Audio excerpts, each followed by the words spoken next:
Pasamos a la siguiente sesión, titulada Manejo de los trastornos anorrectales complejos, y la primera presentación, a cargo de la doctora Marta Aparicio, es afectación anorrectal en el paciente neurológico. Marta, adelante. Bueno, buenas tardes. En primer lugar, dar las gracias al Comité Científico y a SENEM por invitarme a dar esta charla y a Coloplast por hacer posible el simposio. Sin más, empiezo. Bueno, existen múltiples enfermedades neurológicas que causan sintomatología digestiva. De ellas, las lesiones medulares, la esclerosis múltiple, los defectos del tubo neural o la enfermedad del Parkinson son enfermedades especialmente relevantes porque afectan a un porcentaje muy elevado de la población y además es una población muy joven en la que van a causar una importante discapacidad. Estas 4 patologías comparten en común una afectación muy importante de la motilidad colónica y alteración de la función anorrectal, que se conoce con el nombre de disfunción intestinal. ¿Y a qué vamos a llamar disfunción intestinal? Bueno, pues a la pérdida del funcionamiento intestinal normal como consecuencia de un daño nervioso, una enfermedad neurológica o un defecto congénito en el sistema nervioso central, que va a consistir en una alteración de la motilidad colónica, de la función esfinteriana y de la sensibilidad rectal, ocasionando a los pacientes estreñimiento, incontinencia o una combinación de ambos síntomas. ¿Y es tan importante esta disfunción intestinal en estos pacientes? Bueno, pues fijaros, los lesionados medulares presentan esta clínica en más del 95% de los casos. Los pacientes con esclerosis múltiple, hasta 2/3 de ellos refieren estreñimiento, incontinencia o una combinación de ambos. En pacientes con espina bífida, únicamente el 32% refieren que tienen un ritmo intestinal normal. Y en los pacientes con enfermedad del Parkinson, hasta el 60% refieren presentar un estreñimiento. A esto tenemos que asociarles que presentan disfunciones vesicales y sexuales y el sistema nervioso autónomo, con lo cual su calidad de vida va a estar muy deteriorada. Y es que en estos pacientes su vida gira alrededor de este intestino neurógeno, debido a todo el tiempo que les consume y a la rutina de cuidados que tienen que llevar cada día, lo cual va a provocarles depresión, ansiedad, vergüenza, aislamiento social, que tiene un impacto muy negativo en su calidad de vida, relaciones sociales, independencia personal. Ha sido descrito ya hace bastantes años que esta disfunción neurógena para estos pacientes supone un problema mayor que la vejiga neurógena, la disfunción sexual, la fatiga, el dolor o incluso la propia alteración de la imagen corporal que les provoca la enfermedad. Pero, sin embargo, llama la atención que los pacientes o los especialistas, cuando van a la consulta, o los neurólogos, están muy preocupados por sus síntomas neurológicos, pero, en cambio, muy frecuentemente se les olvida preguntar a estos pacientes: ¿usted tiene incontinencia, tiene estreñimiento?, a pesar de la importancia y la relevancia que tienen estos síntomas en su calidad de vida. Aunque, afortunadamente, esto está cambiando en los últimos años y se está dando más importancia a esto. Bueno, la fisiopatología de la continencia y de la defecación es un proceso muy complejo y no completamente conocido, en el que va a ser fundamental la integridad anatómica del sistema nervioso, tanto el sistema nervioso central como el sistema nervioso entérico como el sistema nervioso autónomo. En el sistema nervioso entérico, va a estar compuesto por el plexo mentérico de Auerbach y el submucoso de Meissner, que van a regular la motilidad y las secreciones intestinales y van a estar localizados en la pared intestinal. El sistema nervioso autónomo va a estar compuesto por el sistema parasimpático y el simpático. En cuanto al parasimpático, compuesto por el nervio vago, va a ser el que va a inervar todo el intestino proximal hasta el ángulo esplénico, dejando el resto del intestino hasta el recto, que va a ser inervado por los nervios sacros. La función del parasimpático va a ser sensitiva y excitatoria, promoviendo la motilidad colónica. Por otra parte, el simpático, que va a inervar el colon hasta el canal anal, va a proceder esta inervación de las raíces de las raíces de la médula espinal que proceden de los niveles toracolumbares entre T5 y T10. Su actividad va a ser inhibitoria de la motilidad colónica, pero excitatoria del canal anal, y va a ser responsable del tono. Al nivel del ano recto, un breve resumen: la sensibilidad rectal va a estar controlada por fibras parasimpáticas del plexo sacro, el esfínter anal externo por las ramas pudendas procedentes de las raíces sacras entre S2 y S4 y va a ser de control voluntario, el esfínter anal interno por fibras simpáticas, como ya comenté, que proceden de las raíces medulares toracolumbares y van a mantener el tono, y la compliancia rectal va a tener un control, va a depender del control medular. Es muy interesante ver cómo pacientes con esclerosis medular y gran afectación de la médula espinal tienen una alteración de la compliancia muy elevada, muy grande, y por el contrario, pacientes con esclerosis múltiple que apenas tienen afectaciones de la médula espinal tienen una complianza que se asemeja mucho a los pacientes sanos. Y bueno, con todo esto, el acto de defecar es el resultado de la actividad refleja coordinada al nivel de la médula espinal que está modulado e influenciado por el córtex cerebral. La sintomatología que van a presentar los pacientes va a depender fundamentalmente del nivel al que se produce la lesión. En los pacientes con esclerosis múltiple, en el cual es una entidad autoinmune que causa desmielinización del sistema nervioso central por el depósito de placas de esclerosis en la sustancia blanca. En estos pacientes, a diferencia de lo que ocurre con los pacientes medulares, en los que las secciones son muy estables o crónicas en el tiempo, la afectación se va a producir a diferentes niveles y va a variar a lo largo de la evolución, con lo cual la clínica de estos pacientes puede variar a lo largo del tiempo. Y se ha visto que la disfunción intestinal en este grupo de pacientes, que puede estar hasta en el 70% de ellos, se correlaciona más con la severidad y la duración de la enfermedad, pero no con el tipo de esclerosis múltiple. ¿Y por qué tienen incontinencia estos pacientes?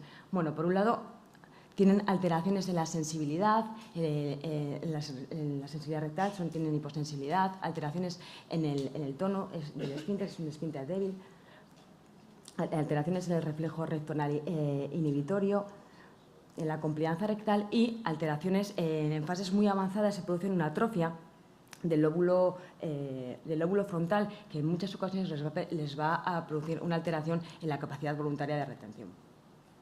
En cuanto al estreñimiento, también muy frecuente, se va a producir por dos mecanismos fundamentalmente. Por un lado, tiempos de tránsito colónicos muy prolongados por alteración en los mecanismos de control espinal, y por otro lado, y lo vemos mucho en estos pacientes, presentan hasta el 70% de los casos de estreñimiento de defecación obstructiva, de sinergia defecatoria. Esto parece que es un reflejo de la espasticidad y la incoordinación del suelo pélvico en estos pacientes, y va a ir paralelo a la disinergia del detrusor vesical.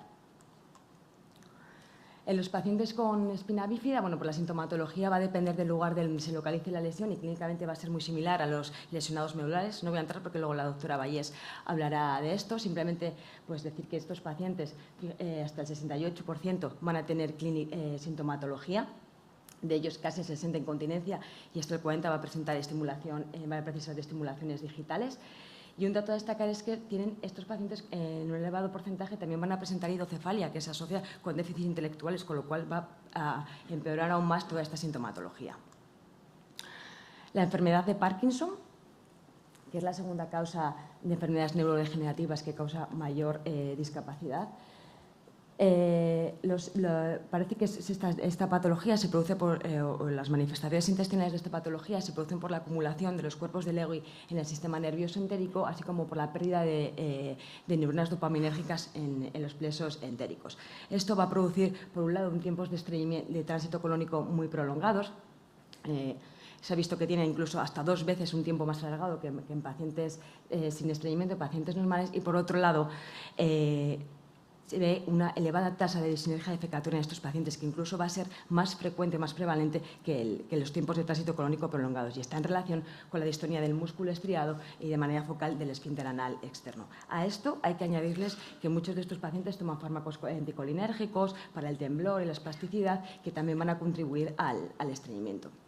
Y es que se ha visto que estos síntomas, el estreñimiento y la disfunción defecatoria, precede al desarrollo de otros síntomas motores, incluso hasta 20 años. Y es que parece que el sistema nervioso entérico tiene un papel crítico en la fisiopatología del Parkinson, y algunos estudios hablan que puede ser aquí donde se inicia esta enfermedad. Además, y por otro lado, hay que recordar que estos pacientes también tienen incontinencia fecal. Se han descrito hiposensibilidades, hipotonías e hipocontractilidades del canal anal, así como reflejos de la tos alterado. ¿Y habría que hacer alguna prueba en estos pacientes? Bueno, evidentemente, si nos refieren datos del ARMA, pues hacer las pruebas dirigidas a ello. Pero quizás es la manometría no rectal, la prueba es oro, ¿no?, para ver qué le está ocurriendo a nuestros pacientes y entender qué les está pasando y poder seleccionar el mejor tratamiento para ellos. Esto es un poco un resumen de todos los patrones que he descrito previamente en estos pacientes, ya que hay muy pocos estudios, muy poca literatura al respecto. Uno de ellos es este, que me ha parecido muy interesante, en los que se cogen 68 pacientes con esclerosis múltiple, con estreñimiento y con incontinencia, se comparan con otros 68 pacientes sin esclerosis múltiple que también presentan estreñimiento e incontinencia. Se les hace una manometría convencional y bueno, se ven los datos que he contado previamente, pero luego evalúan evalúan la presión de reposo previa y posteriormente a una contracción voluntaria y ven cómo los pacientes con esclerosis múltiple la diferencia entre la presión pre y post contracción voluntaria es mínima, no varía, a diferencia de lo que ocurre en los pacientes sin esclerosis múltiple, lo cual parece que esto está en relación con la espasticidad y la alteración de la coordinación del suelo pélvico que ya habíamos comentado previamente. En cuanto al tratamiento, se ha propuesto clásicamente este tratamiento piramidal, que es un tratamiento escalonado en los que en la base se sitúan los tratamientos más conservadores, ascendiendo a tratamientos menos conservadores para siendo el eslabón final la formación de un estoma. Muchas veces van a combinarse tratamientos de diferentes escalones con el objetivo de modular la consistencia de las heces y estimular la evacuación intestinal de manera preventiva y planificada. El éxito del tratamiento va a ser que debe ser individualizado. Ningún paciente es igual a otro y basados en la rutina diaria. ¿Cuáles son los objetivos? Bueno, pues mejorar el tránsito colónico, facilitar la evacuación rectal si es que está alterada, restaurar el control sobre el tiempo empleado y el lugar de la defecación, evitando así los episodios de incontinencia fecal y, en definitiva, intentar mejorar la calidad de vida del paciente.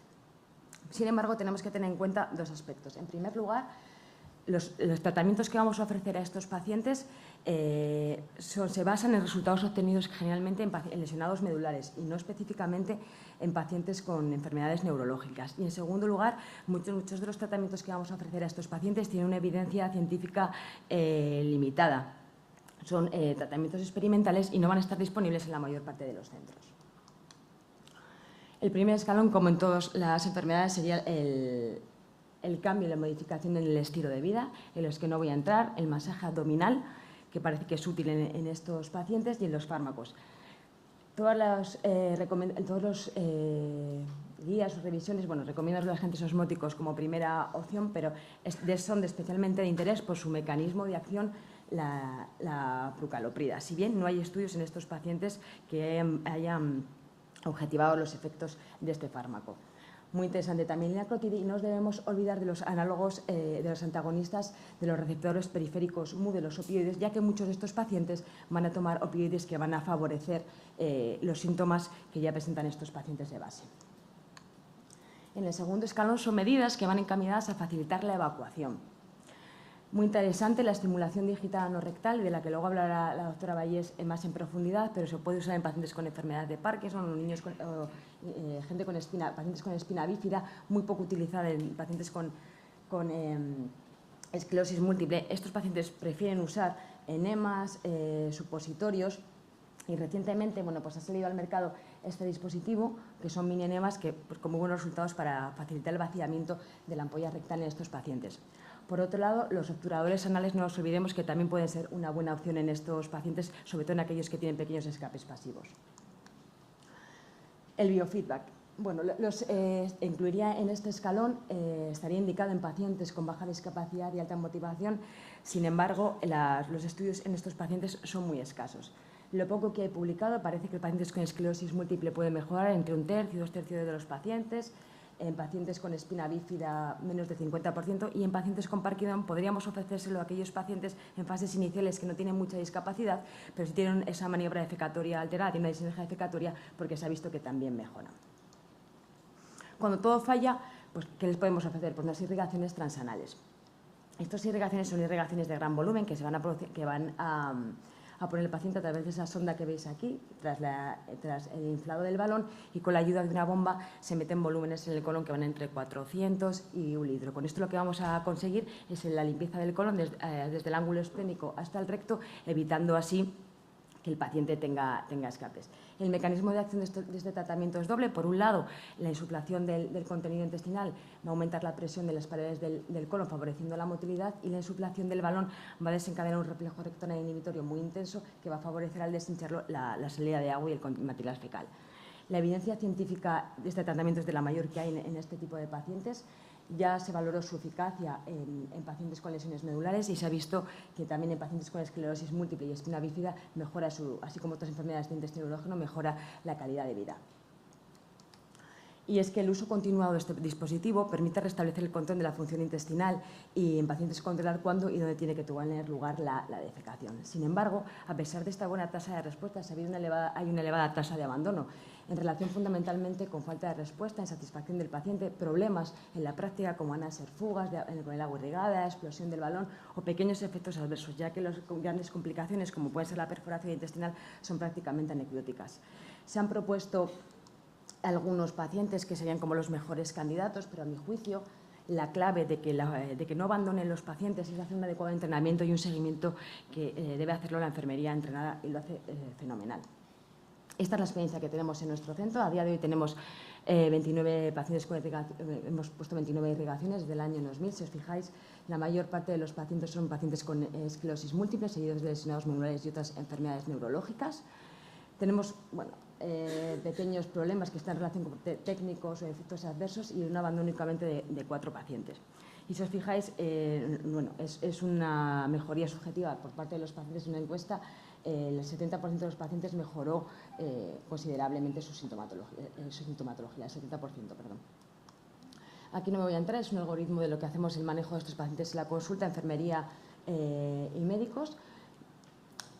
Y bueno, cuando las irrigaciones fallan, ¿tenemos algo nuevo que ofrecerles? Bueno, pues estos son estudios con muy pocos casos, con una evidencia científica limitada, pero bueno, parece que la estimulación de los nervios sacros puede tener un efecto en estos pacientes, beneficioso, mejorando la urgencia defecatoria y la incontinencia fecal. El resto de neuromodulaciones y estimulaciones, la de los nervios del tibial posterior, hay un único estudio piloto con resultados quizás prometedores. No hay el resto de estimulación rectal, de nervio genital y demás. Son ahora actualmente estudios en fases muy iniciales. Y cuando todo falla, ¿nos queda algo? Bueno, pues nos queda la cirugía. No está exenta de complicaciones, pero sí es cierto que en casos muy seleccionados puede mejorar mucho la calidad de vida del paciente. Y bueno, aquí esto es un esquema resumen o un algoritmo de tratamiento simplificado porque, como ya hemos visto, hay muchos de los tratamientos de los que hemos explicado pues tienen una evidencia científica muy baja y no van a estar disponibles en muchos centros. Sin embargo, este algoritmo permite que el paciente con disfunción intestinal sea tratado en cualquier centro, porque esto está al alcance de cualquier hospital.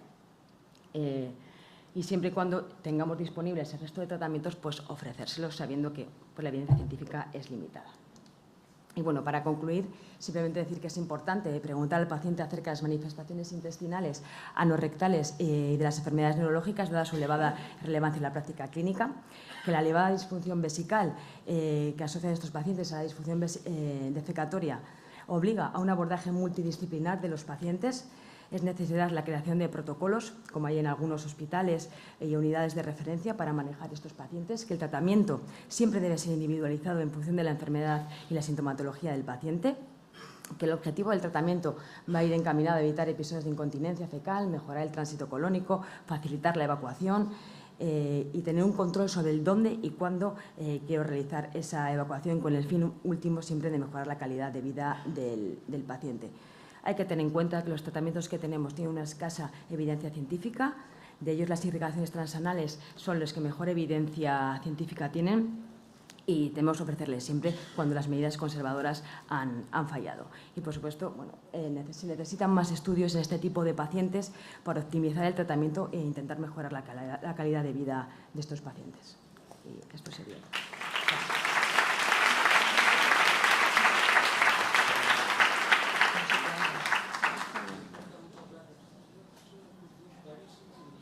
Gracias. ¿Ahora? Sí. No, te daba las gracias, Marta, porque has hecho una exposición clarísima y brillante. Es un tema que cabe mucha discusión, pero nos hemos quedado sin tiempo. Y particularmente me quedo con la pena de no oír la crítica de las técnicas de neuroestimulación al doctor Mínguez, pero lo dejamos para otro día. Muchas gracias, Marta. Muchas gracias.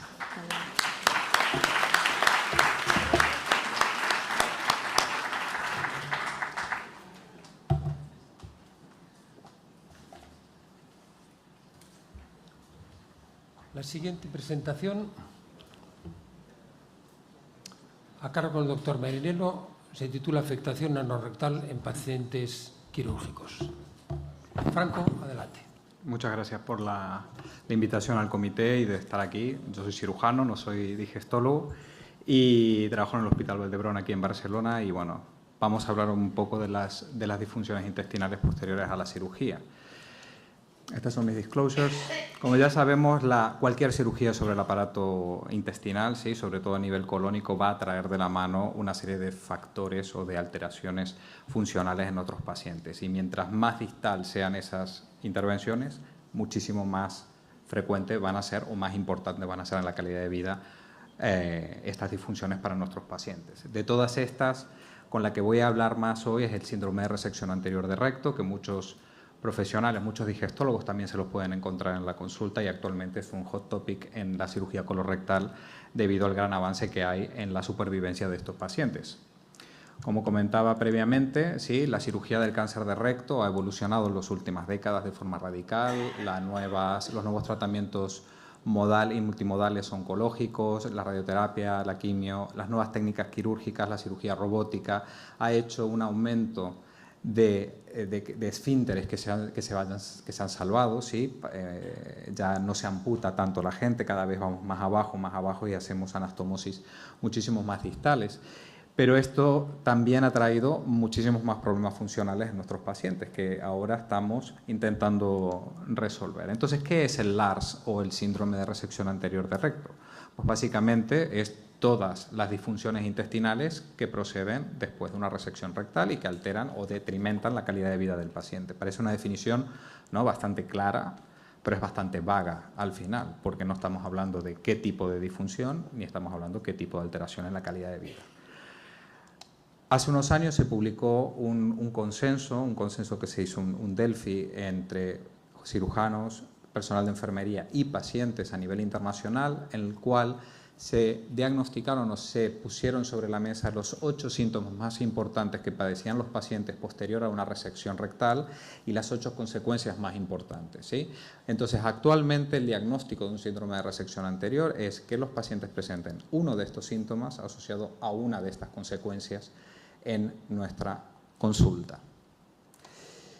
El diagnóstico del LARS no es más que es clínico, ¿sí? Aquí no hace falta ninguna prueba, no hace falta ninguna manometría, no hace falta absolutamente ningún tipo de estudio para poder decirlo, es clínico. Como les estaba diciendo antes, escuchando a nuestro paciente. Pero tenemos esta herramienta que es el LARS Score, que es la única herramienta validada que tenemos actualmente para poder hacer un screening del LARS, que, bueno, como pueden ver, tiene 5 ítems que valoran la fragmentación, la incontinencia y la frecuencia evacuatoria entre ellos. Pero simplemente es un test muy sensible, pero muy poco específico, porque como pueden ver, cualquier paciente puede tener este tipo de alteración sin tener una resección rectal a cuestas. Pero me gustaría hablar, cada vez vamos entendiendo más y escuchando más a estos pacientes y ya tenemos patrones digestivos claros de estos pacientes que tienen este síndrome, ¿sí? Vamos a tener un patrón más de almacenamiento en el cual el paciente se va a quejar de incontinencia fecal o de urgencia defecatoria y vamos también a tener un patrón más, bueno, evacuatorio, en el cual va a tener el paciente una disfunción evacuatoria con clustering, con estreñimiento, pero que muchas veces pueden convivir juntos y que además, muchas veces, para hacerlo más complicado, estos pacientes van a tener tenesmo, van a tener dolor, van a tener expulsión de sangre, van a tener expulsión de moco, ¿sí? Y no nos tenemos que olvidar que el recto está metido dentro de una caja pélvica rodeada de nervios en los cuales se pueden presentar trastornos extradigestivos como la incontinencia urinaria y la disfunción sexual, ¿sí? Es un síndrome muy complejo, pero esta luz ahora que tenemos en los patrones nos va a ayudar un poco a entender y a tratar mejor estas secuelas. A nivel de la fisiopatología del síndrome de resección tenemos que decir que es multifactorial. Evidentemente no hay una causa que haga que un paciente refiera a LARS. Aquí se han descrito la denervación autonómica que hacemos los cirujanos, ¿no? Para hacer una resección rectal, más allá de quitar el recto de la pelvis rodeado de toda su red nerviosa, tenemos que bajar el ángulo esplénico del colon, seccionar la vena mesentérica inferior, por ahí pasan ramas nerviosas muy importantes, seccionar la vena mesentérica inferior también, la arteria, perdón, Y esto, bueno, va produciendo una denervación autonómica, como comentaba la compañera previamente. El reservorio rectal va a estar alterado, obviamente. Va a haber una pérdida de la sensorial aferente. Va a haber una disminución de la función esfinteriana. Y además vamos a tener que estos pacientes, en la gran mayoría, como habéis recibido radioterapia y son cirugías con anastomosis muy delicadas y con alto riesgo de dehiscencia, estos pacientes llevan una ileostomía de protección, ¿sí? Que se ha descrito como uno de los factores más importantes de síndrome de resección, por la colitis por exclusión, por la mala absorción de sales biliares, por el sobrecrecimiento bacteriano o por la disbiosis colónica. Y además la radioterapia pélvica, que como va a matar células cancerígenas, pero también va a causar inflamación, va a causar enteropatía, ¿de acuerdo? Entonces, no podemos darle al LARS un síndrome, una causa, es multifactorial. Y yo lo que le digo a mis pacientes, imagínense que tenía un tumor en la mano, le hemos cortado la mano y le hemos puesto un pie. Nunca va a ser lo mismo, ¿sí? Pero ahora mismo también hay nuevos estudios, ¿sí? Y esto les puede interesar en un foro de digestólogos muy interesados en la motilidad, porque la motilidad colónica es actualmente la estrella en el síndrome de resección anterior de recto, ¿sí? Todo lo que le estaba contando, la continencia y todos estos síntomas que estaba comentando previamente, sobre todo puede depender del pilar, de uno de los pilares de la continencia fecal, que es la motilidad colónica. Dentro del colon tenemos un reflejo, que es el reflejo patrón cíclico, el patrón cíclico motor, perdón, en el cual actúa a nivel de la unión recto-sigmoidea, haciendo como un freno, devolviendo todo el contenido que pueda hacia el recto, frenando que todas las ondas peristálticas anterógradas, que la materia fecal entre dentro del recto. Pues evidentemente en un paciente con una resección rectal este patrón desaparece. Y entonces ahora estamos viendo cómo puede ser uno de los principales causas de que exista esto. Y de hecho hay estudios hechos actualmente, este es de un grupo de cirujanos colorectales de Nueva Zelanda, en el cual hicieron estudios con manometría colónica en pacientes con LARS y vieron que los pacientes posterior a una resección tenían ondas peristálticas anteriores, anterógradas, perdón, más cortitas y con una distancia menor, ¿sí? Y específicamente los pacientes que tenían incontinencia fecal también tenían una disminución de este freno recto-sigmoideo. Por lo tanto, si las ondas son pequeñitas y son muy seguidas, nos podría explicar este patrón de fragmentación en el cual el paciente va 2, 4, 6, 10 veces al lavabo, nunca termina de evacuar porque constantemente tiene un peristaltismo positivo sin ningún freno inhibitorio, o a su vez la urgencia fecal por no tener este freno que pueda evitar que las heces entren en la polla rectal. Por tanto, esto es muy interesante. Lamentablemente, hacer una manometría colónica no es algo que podamos hacer de rutina. Con respecto al tratamiento, aquí les voy a mostrar, esta es la guía más importante que hay en el tratamiento, que está hecha por cirujanos colorectales.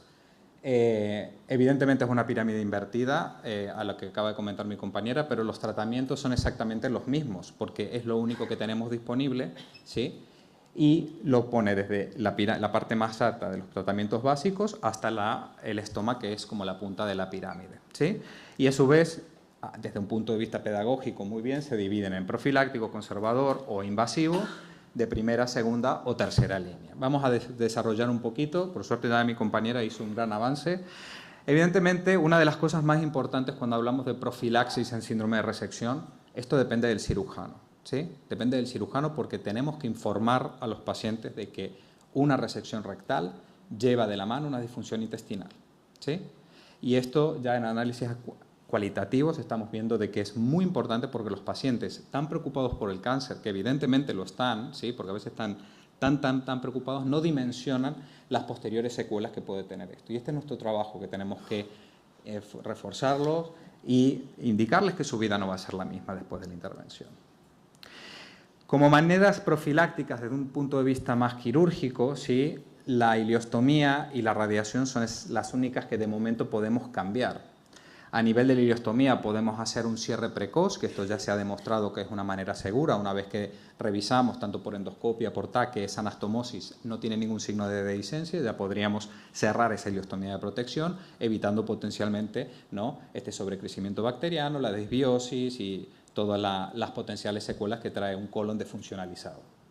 También la estimulación del asa eferente que hace el equipo de enfermería, estimulando el colon con incluso nutrientes, no solamente con agua o con soluciones tipo gel, sino con nutrientes, puede demostrar, ¿no?, una rehabilitación, una prehabilitación de este intestino que ha quedado paralizado durante algunos meses. Piensen que en nuestra sanidad, desde que se hace la ileostomía o el paciente se va de alta hasta que se cierre, pueden pasar entre 9 meses y 1 año, ¿sí?, dependiendo del caso. Y la otra es trabajar sobre la radioterapia. Actualmente, los nuevos protocolos oncológicos de consolidación quimioterápica, ¿sí?, han aumentado una tasa de respuestas clínicas completas. Los tumores desaparecen, ¿sí? Después de 8 o 12 ciclos de FOLFOX y la radioterapia, hasta un 40% de tumores puede retroceder. Entonces, a lo mejor tenemos que plantearnos, este paciente lo opero, le evito el LARS no operándolo, ¿no? Es una cosa que tenemos que analizar los cirujanos. Y luego tenemos en desarrollo varias técnicas anastomóticas que pueden disminuir las secuelas funcionales, como el TTSS o la monitorización intraoperatoria de los nervios pélvicos, que esto también está bastante en pañales. Como tratamiento conservador no me voy a extender, pero sí que me gustaría remarcar, ya que estoy en un foro de digestólogos, que es para mí lo vital, ¿sí? Los pacientes después de una reconstrucción de una ileostomía o de un cierre de ileostomía van a tener diarreas, ¿sí? Entonces tenemos, ¿sí?, que corregir ese Bristol, como sea, ¿sí? Yo honestamente, evidentemente además de hacer todas las medidas que esto ya las enfermeras suelen hacerlo, ¿no?, de proteger la piel, de la planificación social, etcétera, de la dieta. Estos pacientes, como llevaban una ileostomía, generalmente se les recomienda continuar con esa dieta de ileostomía después del cierre, pero repito, la corrección del Bristol es lo más importante. ¿Cómo vamos a corregir ese Bristol? Pues la loperamida, un gran aliado. Yo no soy muy fan de la loperamida porque nunca terminamos de encontrar un punto, pero sí soy muy fan de la metilcelulosa. Las fibras solubles, o insolubles en este caso, son de grandísimo valor para estos pacientes para poder compactar esa materia fecal, ¿sí? Incluso con alguna arcilla tipo kaolín, la verdad que los resultados son muy buenos y el paciente logra compactar y bajar su fragmentación e incluso diferir la defecación. También no hay evidencia con el uso de probióticos. Yo la colisteramina y el colesabalam, con el que no tengo experiencia, no sé si está financiado o no, lo utilizo sobre todo en aquellos pacientes colecistectomizados o que tienen alguna resección intestinal asociada a esta resección rectal. Y hay muchísima evidencia también ahora en la literatura del LARS con el ramocentrón y el landacetrón, ¿sí?, que esto está inferido de la utilización de estas drogas en el síndrome de intestino irritable, ¿sí?, de tipo diarreico, como para modular la actividad colónica. Yo personalmente no tengo experiencia, ramocetrón no se consigue en Europa, pero con landacetrón en Europa ya hay ensayos clínicos que mejorarían la sintomatología de los pacientes con LARS. Pero si todo esto persiste y el paciente sigue con diarreas, estudiemos esas diarreas, ¿no? Si reciben del cirujano una petición de un estudio de diarreas, que nosotros no hacemos estudio de diarreas en la consulta de cirugía, estudien, porque estos pacientes con LARS también pueden tener una celiaquía, también pueden tener una colitis, también pueden tener otro tipo de alteraciones que no podemos conocer y tenemos que ayudar. La fisioterapia del suelo pélvico o rehabilitación del suelo pélvico, yo la considero cuando se incluye la estimulación pélvica, el refuerzo muscular, el biofeedback instrumentalizado, ¿sí?, que esto es importante cuando hablamos de feedback, saber qué biofeedback estamos utilizando. Hay evidencia, hay un ensayo clínico belga en el cual mejoran los síntomas del LARS, pero sobre todo cuando esta fisioterapia o esta rehabilitación del suelo pélvico está indicada en los primeros meses de la reconstrucción del tránsito, ¿sí?, ya sea la cirugía rectal o el cierre de la ileostomía. Importante porque aquí, lamentablemente, en nuestro modelo sanitario es muy difícil acceder a una fisioterapia tan temprana en este tipo de pacientes. Estimulación del tibial, también la comentó la compañera. En Valdebrón dirigimos un ensayo clínico multicéntrico en el cual valoramos el tibial posterior para el síndrome de LARS en un grupo de 46 pacientes en lo cual comparamos estimulación percutánea, que es decir, clavando una aguja, no utilizando un electrodo, y un grupo de control sin estimulación, y vimos una ligera mejoría del score de LARS y una ligera mejoría del score de continencia, ¿sí? Pero acabamos concluyendo que la mejoría era tan poca que a lo mejor esto había que ponerlo en un contexto más de rehabilitación compleja del suelo pélvico y no solamente la estimulación eléctrica. La irrigación transanal para nosotros en cirugía colorectal ha sido un cambio de juego total. ¿Sí? Nosotros, utilizando la experiencia en pacientes neurológicos o en pacientes lesionados medulares, la empezamos a utilizar en pacientes LARS para solucionar la disfunción defecatoria que tenían. Recordar que, como dijo la compañera, es un lavado, tiene una doble función y es un lavado desde el ángulo esplénico, o sea, toda la plastia colónica que da el lavado. Esto no es un enema, ¿no? No nos equivoquemos que no es un enema. Tenemos evidencia de mejoría de los score, bueno, este es un grupo italiano, incluso en pacientes con debut temprano de este LARS, cuando lo empezamos a trabajar desde antes incluso de los 3 meses del cierre de la ileostomía o de la reconstrucción del tránsito. Hay un ensayo clínico de irrigación anal publicado recientemente de un grupo belga en el cual mostraron mejoría de los score y de los diarios defecatorios a favor de la irrigación anal, pero como acaba de comentar también la compañera, el tema del abandono es un gran problema porque tenemos que primero motivar mucho al paciente, ¿sí? Estos no son pacientes neurológicos o crónicos como lesionados medulares. Cualquiera de nosotros en esta sala podría tener un LARS y yo no saberlo, si no es necesario que vayan en silla de ruedas. Por lo tanto, es difícil el manejo, ¿no?, de la cronicidad de la enfermedad, ¿no?, en estos pacientes, por lo tanto los tenemos que seguir y los tenemos que entrenar muy estrechamente con equipo de enfermería especializado. La neuromodulación sacra, a mí no me gusta llamarla estimulación, estimulación siempre es cuando algo positivo, modular es algo positivo y negativo. También ha tenido unas altísimas tasas de éxitos en los pacientes con síndrome de resección anterior, en estudios no controlados, en series de casos, ¿sí?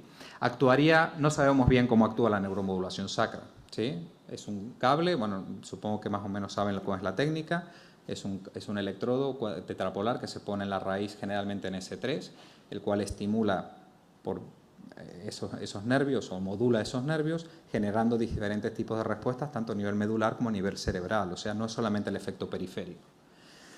Pero actualmente tenemos evidencia de este mismo grupo de Nueva Zelanda que podría reactivar este patrón cíclico motor evitando que la materia fecal baje al neorrecto, ¿sí?, evitando episodios de incontinencia fecal, ¿sí? Esto es la nueva teoría que tenemos con los estudios de motilidad colónica. También dirigimos en Valdebrón un ensayo clínico sobre la utilización de neuromodulación sacra en pacientes LARS. Fue un estudio, bueno, cruzado, ¿sí? No voy a entrar en detalles del estudio. Tuvimos 46 pacientes incluidos, que es una de las N más importantes publicadas hasta ahora, 76% de tasa de éxito, y pese a que no tuvimos diferencias entre el grupo que respondió y no respondió, sí vimos que el 40% de pacientes que no respondió a la terapia, a la modulación sacra, habían tenido problemas anastomóticos, dehiscencia, fibrosis, entonces ya ahí podríamos empezar a seleccionar un poquito más los pacientes. Tuvimos mejores resultados a nivel de los scores de LARS, de los scores de BASIC, que es un score de continencia. Tuvimos menos episodios de urgencia medidos por diarios defecatorios. También menos episodios de fragmentación, pero el gran hallazgo de este ensayo fue la disminución de la urgencia defecatoria, tal como pasa en los pacientes con incontinencia fecal de urgencia que se derivan, que tienen recto de etiología obstétrica o idiopática. También los pacientes tenían más sensación de vaciado y evidentemente tuvieron una mejoría en su calidad de vida. Y ya pasando al último escalón, el estoma, ¿sí? El estoma es uno de los grandes problemas que tenemos cuando tratamos un paciente LARS, problemas tanto para lo bueno y para lo malo, porque estos pacientes llevaron una ileostomía previamente y sabían cómo podían programarse la vida con una ileostomía. Y muchas veces después de 6 meses pasarlo muy mal, te dicen, yo no quiero volver a entrar al quirófano para una modulación, no quiero estar irrigándome, yo quiero volver a tener un estoma. Por lo tanto, tenemos que tener en cuenta lo que nos piden los pacientes también.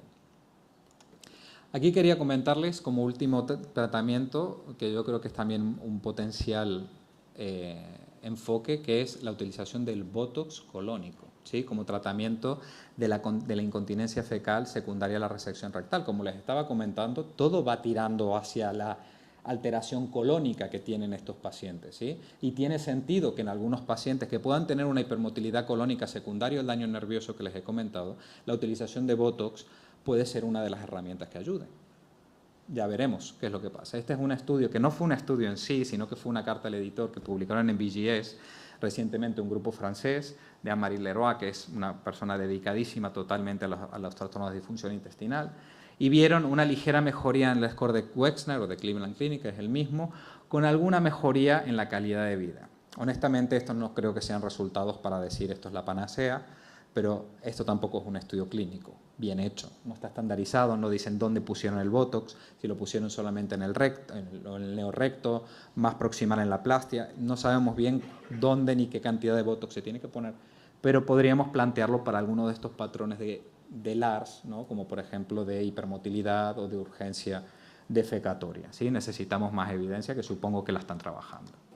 Por lo tanto, yo cuando veo este esquema piramidal, ¿sí? Que siempre hablamos y vemos y estudiamos, a mí me caben muchas dudas, a mí me entran dudas, porque cada vez que veo más pacientes con LARS, cada vez me vuela la cabeza lo que te dice la gente, ¿no? Y lo que quieren los pacientes.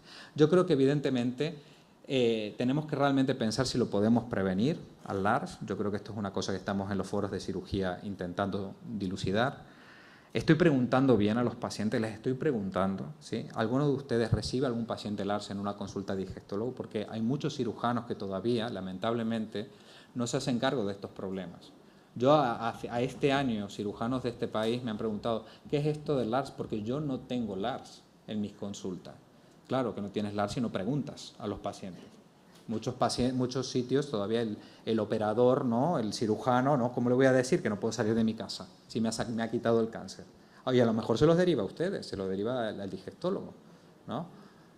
Pero estamos tratando, diagnosticando bien a estos pacientes. ¿Y cuándo tengo que empezar un tratamiento? ¿Cuándo tengo que empezar una irrigación anal o con una neuromodulación? ¿Cuándo lo puedo escalar al paciente? Esto todavía no lo hemos dilucidado. Tengo que enfocarme en el patrón clínico. Si este paciente tiene urgencia, ¿no? o tiene una fragmentación brutal de 30 episodios de deposiciones diarias, ¿lo puedo empezar a irrigar rápido o me tengo que esperar algo? ¿No? ¿Y realmente es la irrigación su tratamiento o no? Hay muchas preguntas todavía que tenemos que solucionar. ¿Realmente seguimos la escalera? Yo creo que no. Yo creo que el tratamiento conservador es lo más importante y que luego tenemos que ir tratando al paciente según el tipo de patrón, su necesidad y lo que realmente quiera, ¿sí? Decisiones compartidas, que tanto nos llenamos la boca, pues realmente esta es una patología en la cual la tenemos que tener. Pues muchas gracias.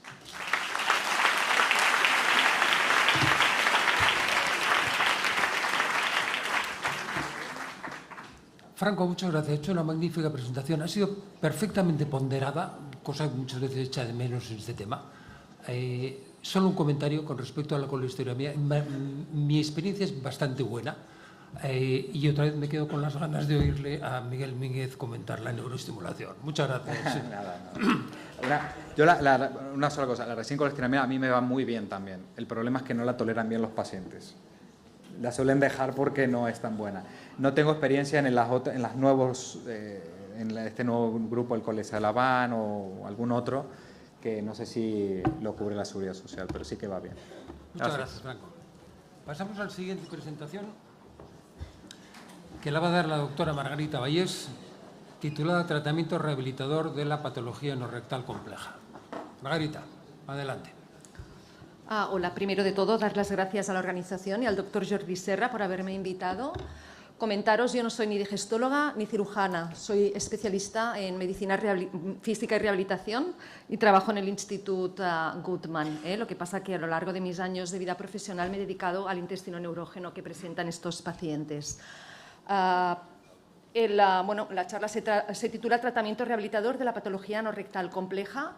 Primero de todo, quiero definir qué es el tratamiento rehabilitador. Es un conjunto de técnicas, procedimientos y actividades médicas, físicas, psicológicas y sociales destinadas a restaurar o mejorar las capacidades funcionales de una persona que ha sufrido una enfermedad, lesión o discapacidad. Y el objetivo principal es recuperar al máximo la autonomía, la calidad de vida del individuo, favoreciendo su reintegración en la vida diaria, laboral y social. Esto es el objetivo principal del tratamiento rehabilitador de las personas con patología anorrectal compleja. La patología anorrectal compleja implica un paciente complejo. Ya nos lo ha explicado la doctora Aparicio en pacientes neurológicos y nos lo acaba de explicar el doctor Marinello.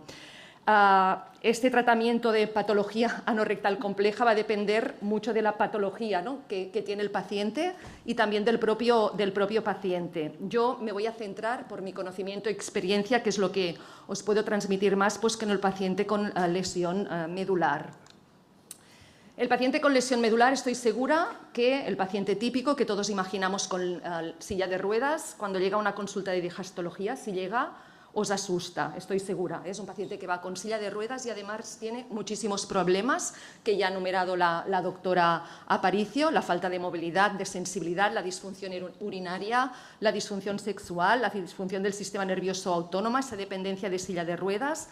Y un paciente que es dependiente, igual no se puede pasar a la camilla, igual no puede utilizar las manos, igual no se puede bajar la ropa, y también, bueno, y esta dependencia, no, actividades de la vida diaria y transferencias. Pero alerta, según el nivel de la lesión, podemos ver un paciente caminando y tiene una lesión medular completa que afecta solo a los últimos segmentos de la médula, y el único problema que va a tener son los esfínteres. Estos los podéis encontrar en la consulta y son pacientes que sufren mucho.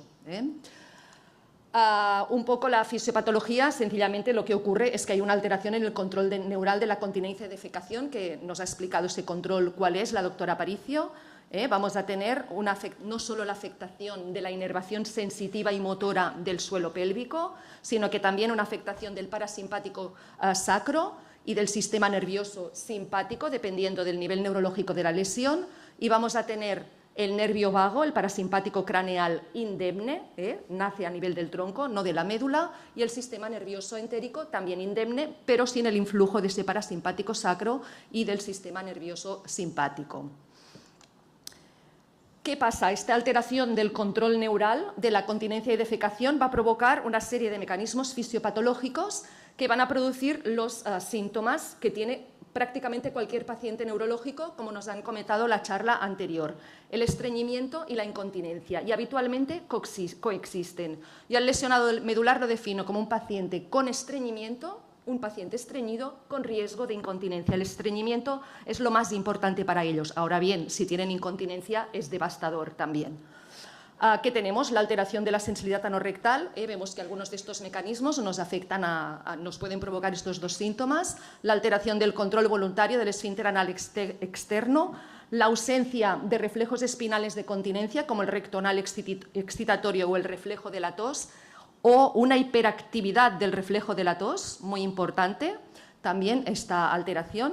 La presencia de contracciones rectales reflejas, cuando el recto está lleno, se contrae y él expulsa de manera refleja su contenido, que nos va a provocar episodios de incontinencia, un alargamiento del tiempo de tránsito colónico y maniobras defecatorias muy anómalas, con mala propulsión y junto con o no disinergia. Estos mecanismos fisiopatológicos no están presentes por igual a todos los pacientes, no todo lesionado medular es igual, depende de las características neurológicas de la lesión, fundamentalmente de estas tres características: la presencia o no de reflejos espinales sacros. ¿Qué nos condiciona esto? Que tengamos el arco reflejo sacro preservado o no. Y aquí tenemos dos tipos de intestino: el refléxico, está preservado el arco reflejo sacro, o el arrefléxico. Luego, el nivel neurológico, esto nos va a determinar la presencia de reflejos espinales sacros. Las contracciones rectales reflejas solo las encontramos en el refléxico. El reflejo de la tos incrementado o presente lo encontramos solo en el refléxico. En el arrefléxico no vamos a tener reflejo de la tos, no vamos a tener contracciones rectales reflejas. Otro factor que nos marca la presencia de estos factores es el nivel neurológico de la lesión. Sobre todo nos va a determinar la presencia o no de capacidad de hacer prensa abdominal a la hora de intentar ir de vientre. Un paciente que tiene una lesión dorsal ya alta a partir de T7 o tetrapléjico no tienen capacidad de hacer prensa abdominal. Y luego la severidad de la lesión. La severidad de la lesión nos va a marcar si el paciente puede tener una sensibilidad más o menos preservada o capacidad de control motor sobre la musculatura por debajo del nivel de la lesión. Con esto ya vemos que es muy importante para tratar estos pacientes caracterizar bien la lesión neurológica. Para eso hay unos estándares de clasificación. Quedémonos en nuestro foro en el nivel neurológico, que tengan prensa abdominal por debajo de T7, que no lo tengan por encima de T7, y los completos motores, o sea, aquellos que no tienen capacidad de movimiento voluntario por debajo del nivel de la lesión, el esfínter anal externo, la musculatura del periné, no van a poder tener control voluntario sobre ella, y los incompletos motores, que puede ser que tengan algo de preservación de control voluntario de la musculatura.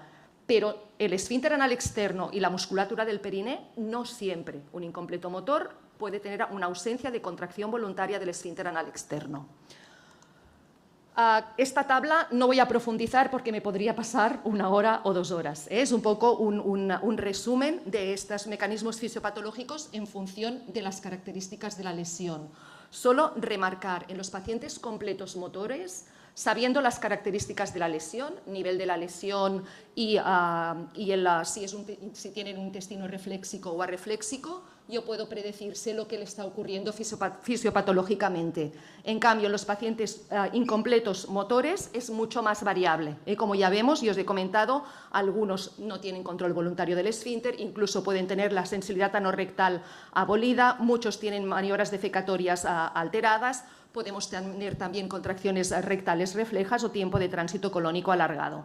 Como veis, la presencia de estreñimiento e incontinencia puede variar en función de estas características de la lesión y estos mecanismos fisiopatológicos.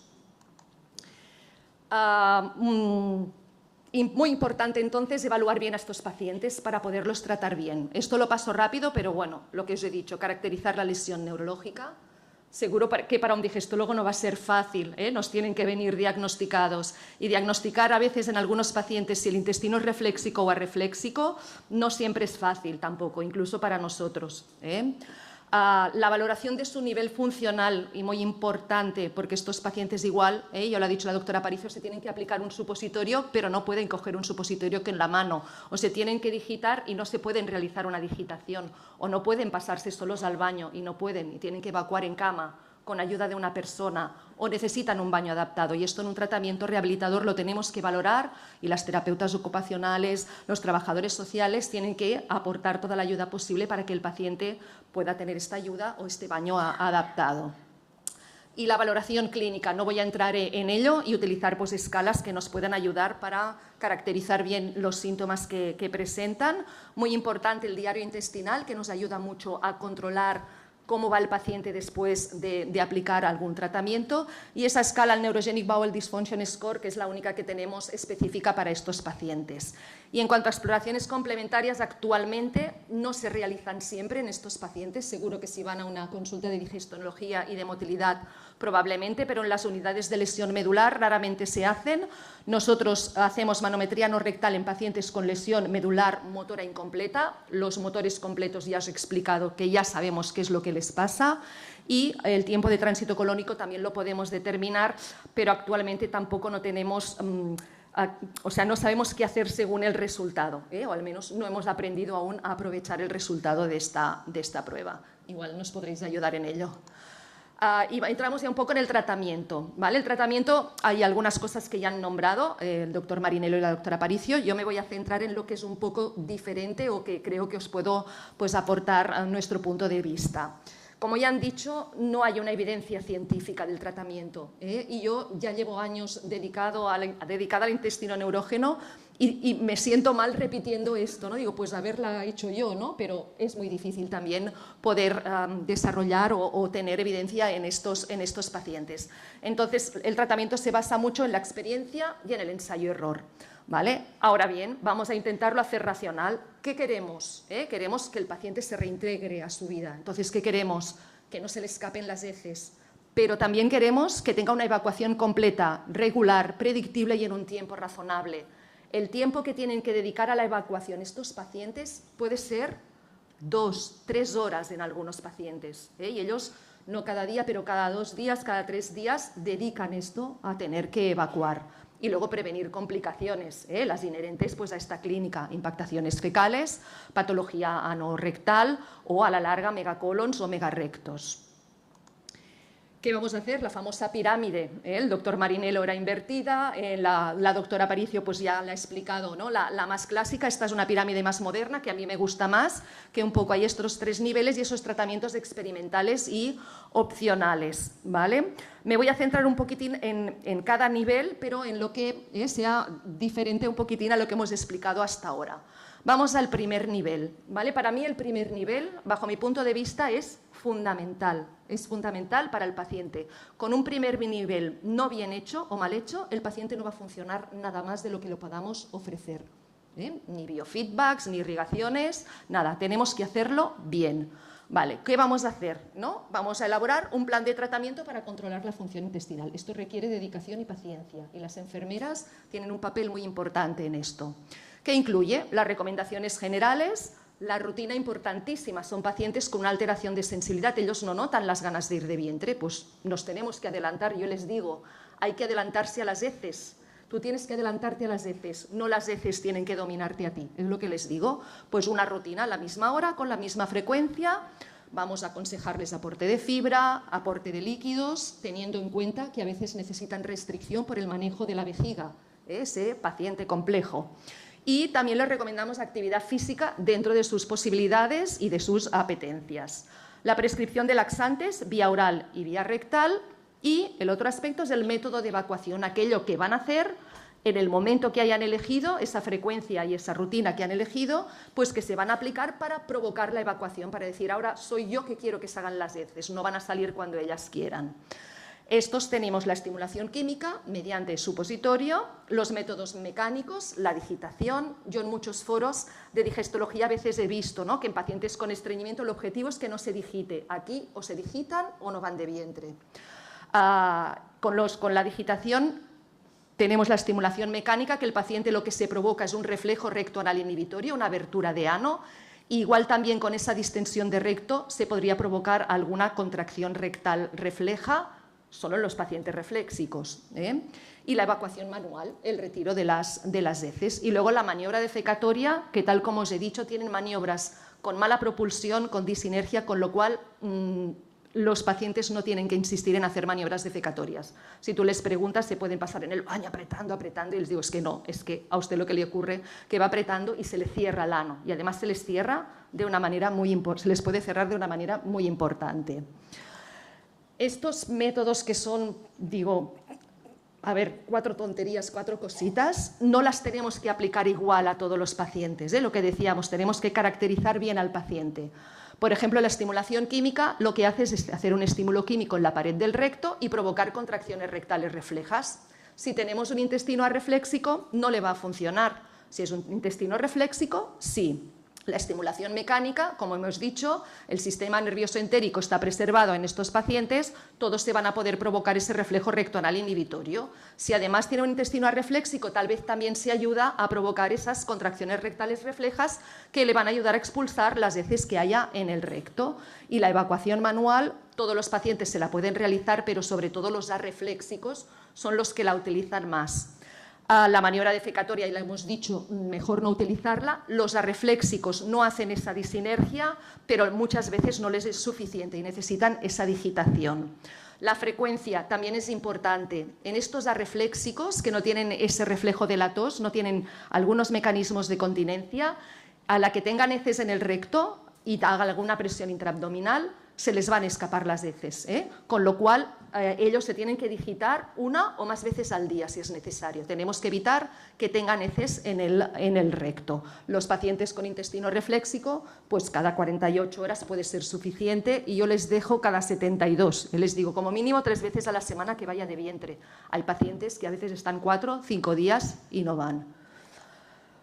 Esto es un poco el protocolo que nosotros tenemos, o el algoritmo, más que protocolo, el algoritmo que seguimos. Al paciente empezamos con supositorio de glicerina, miramos, ¿no?, si todo va bien, seguimos. Algunos pacientes no nos van bien solo con supo de glicerina, sobre todo algún incompleto motor que es refléxico, se pone un supositorio de glicerina, se provoca la evacuación y con esto van bien. Si no tienen deposiciones en algunos días, recomendamos un enema, pero de manera puntual. Y si las heces son duras, Bristol 1 o 2, empezamos la prescripción de laxantes, primero osmóticos, y si no es suficiente, nos vamos a laxantes estimulantes. En caso de que el supositorio de glicerina no sea suficientemente efectivo, cambiamos al de bisacodilo solo si son refléxicos. Si son arrefléxicos no nos va a funcionar y es normal que no funcione el de glicerina. ¿Pero por qué se los hemos puesto al principio? Pues que tiene una función un poco lubricante y estamos acostumbrados las enfermeras a también que usen el supositorio, con lo cual pues ponemos el de glicerina, tiene este efecto lubricante, pero si no hay una buena respuesta, una buena expulsión, si es arrefléxico ya sabemos por qué es. Si no, cambiamos a bisacodilo, que es mucho más potente. Si el paciente tiene incontinencia, vamos a intentar, si está evacuando cada 2 días, pues evacuar cada día, sobre todo si es arrefléxico. Y si tenemos estas heces más blandas, Bristol 5-6, pautamos el plantago. Yo voy un poco también lo que ha dicho el doctor Marinello con los pacientes en LARS. O sea, las heces blandas son un enemigo para el paciente neurógeno, un enemigo, con lo cual tenemos que corregirlas, tenemos que evitarlas. Y cuando tenemos enfermedades concomitantes que provocan diarreas es un auténtico desastre, con lo cual también yo muchas veces hay pacientes que si no me las explico por pseudodiarreas, por impactación, pues entonces yo les envío también al digestólogo para que haga un estudio de estas diarreas. Si no sospecho que pueda haber otra enfermedad, que puede ser un poco, pues tienen las heces pastosas, me va muy bien el plantago. Probaré también la metilcilulosa, como ha propuesto, bueno, ha explicado el doctor Marinello. Si todo esto no me funciona, es cuando valoro la irrigación transanal. Si esto no me funciona, no el primer día o la primera semana. Yo les digo, hay que seguir 3-4 semanas con estas pautas y hacer un cambio cada vez. Y entonces, con un diario, seguir cómo va de incontinencia, cómo van evacuando. El paciente tiene también una valoración subjetiva, que no siempre es acorde con el resultado clínico. Muy importante. Pues una vez hecho esto, con paciencia, con ayuda de la enfermera, si no nos funciona, es cuando vamos a indicar la irrigación transanal. La irrigación transanal lo paso un poquitín rápido porque ya lo hemos explicado, sería la 3ª vez que los explico, pero bueno, ha demostrado su eficacia, recordar las contraindicaciones, sobre todo para prevenir esa excepcional perforación intestinal y tener en cuenta este abandono frecuente, esta falta de predictores que nos pasa también con otros tratamientos, pero a la falta, ¿cuándo me va a funcionar a mí la irrigación? Estoy de acuerdo con el doctor Marinello también, ¿no? Que nos falta ver cuándo empiezo yo las cosas, cuándo decido, ¿no? ¿Qué factores me hacen que funcione una cosa o no?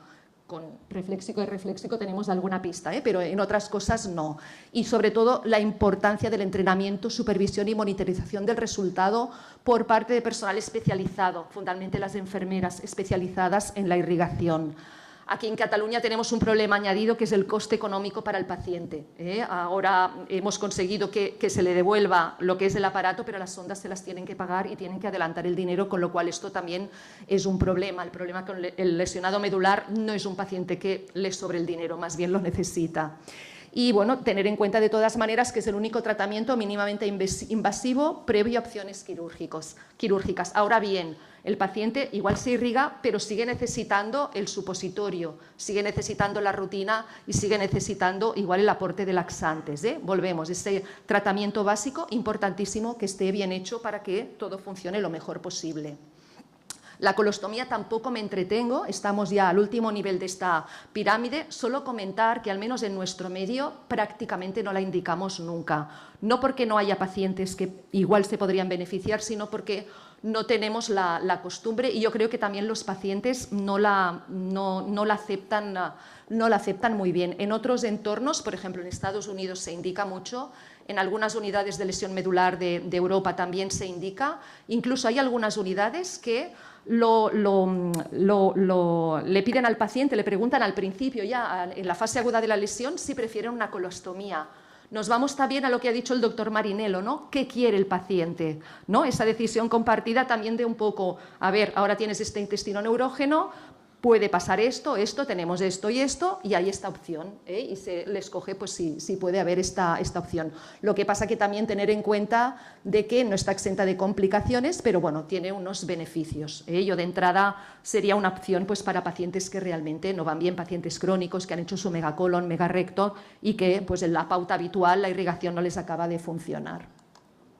Y un poco ahora nos vamos pues, a estos tratamientos optativos y experimentales que también, bueno, algunos los pasaré más rápido, el biofeedback, solo insistir en que el tratamiento rehabilitador de suelo pélvico se hace muy poco en las unidades de lesión medular, pero yo creo que hay pacientes que con lesión medular que se podrían beneficiar. Siempre que tengan contracción voluntaria del esfínter anal externo, igual todos diremos, hombre, claro, yo me he encontrado pacientes que hacen biofeedback y no tienen contracción voluntaria del esfínter anal externo. Digo, no sé qué están haciendo, pero me lo he encontrado. Y que tengan también algo de sensibilidad. En algunos casos raros podemos tener contracción del esfínter y no tener sensibilidad. Yo, aunque tenga contracción, vale, la puedo potenciar con biofeedback, pero yo luego mi cerebro no va a recibir información de lo que me está ocurriendo en el suelo pélvico. Con lo cual, estas dos condiciones se tienen que cumplir. Pocos estudios hay concretos con lesión medular, pero mejoran la clínica tanto de incontinencia como de estreñimiento sin mejorar los parámetros de manometría anorrectal. Aquí un apunte, la reeducación de la maniobra defecatoria, fundamentalmente esa disinergia en estos pacientes, nosotros durante un tiempo afortunadamente pudimos hacer este tratamiento. Pensad que hay un factor reflejo, de ese reflejo de la tos que está hiperactivo. Entonces el paciente aprieta, si tiene prensa abdominal, capacidad de prensa, aprieta para hacer la maniobra defecatoria, desencadena un reflejo de la tos que está más vivo y se le cierra el ano de manera muy, muy importante. Con lo cual, corregir esto solo con biofeedback yo lo veo un poco difícil. Tenerlo en cuenta también si hay algún paciente que se quiera reeducar. Trabajar el esfínter y una reeducación sensitiva, una coordinación sensibilidad y esfínter, pues me parece más fácil poder conseguir resultados con ellos. Otra experiencia, no estaba en esta pirámide, pero yo la explico, la infiltración de toxina botulínica en el esfínter anal externo para tratar esta disinergia defecatoria. Esto nosotros en el hospital hicimos un estudio piloto, 16 pacientes, pero era doble ciego, randomizado, con lo cual infiltrábamos 100 unidades en el esfínter anal externo con control electromiográfico para estar seguros que estábamos en el esfínter. Y vimos que en el grupo que había recibido la toxina había una leve mejora clínica del estreñimiento, de su valoración subjetiva, del Neurogenic Bowel Score, y de los parámetros de manometría anorrectal. Observábamos una disminución de la contracción voluntaria del esfínter anal externo y una tendencia, eso no fue significativo, a una menor contracción durante la maniobra defecatoria. Sin empeorar la incontinencia. No nos encontramos un empeoramiento significativo de la incontinencia, importante.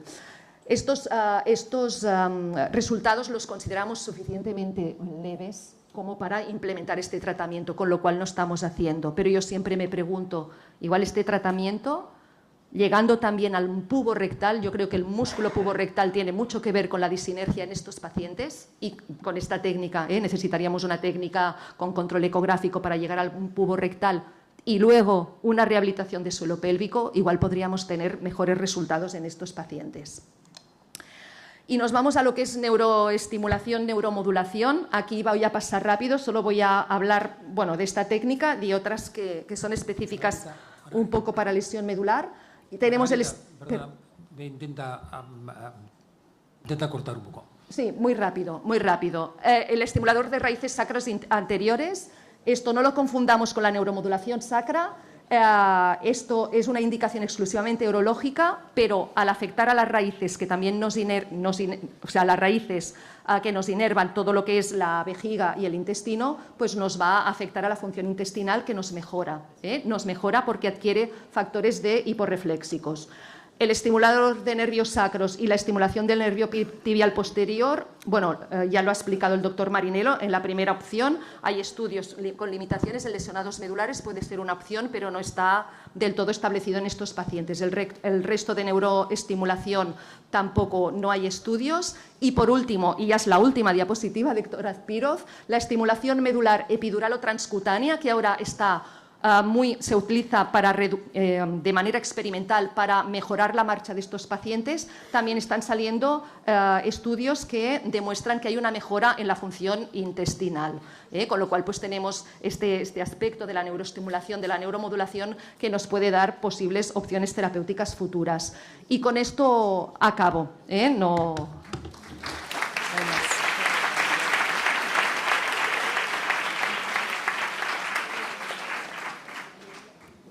Margarita, muchas gracias. Ha sido una charla realmente espléndida. Tienes razón, cuando viene un paciente lesionado venir a la consulta nos echamos a temblar y sabemos poco. Muchas gracias. Bueno, ha sido una sesión interesantísima. Nos han quedado, han salido una cantidad de temas. Sí. Han salido una cantidad de temas tremendos para discutir, pero el doctor Serra me lo ha dicho clarísimo. Hay que acabar en tiempo. Sí. Y ha sido muy frustrante para mí, pero muchas gracias a todos. Yo, perdón, como conclusión, pienso que trabajar los digestólogos con los rehabilitadores cirujanos, ese equipo multidisciplinar es imprescindible para mejorar el tratamiento de estos pacientes. Creo que lo tenía que decir.